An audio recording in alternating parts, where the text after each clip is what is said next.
right, we're going to get started with walking you guys through kind of step by step on how to copy the template class, and then a few things that you'll need to set up before you get going.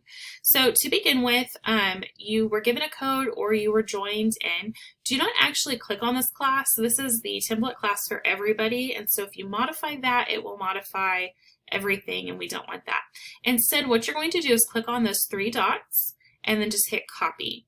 This will bring up a pop-out box for your class name, your section, and your subject. If you want to do room number, you can, but it doesn't really show up. So for class name, I'm just going to put my last name. Please put your last name. And then for section, this is your class period. And then your subject. For your section, because some of our students are doing synchronous learning, if you know your schedule for your school, please go ahead and add in what time that class meets. That will just kind of help your students know exactly when they're supposed to be there. And then we're going to go ahead and hit copy.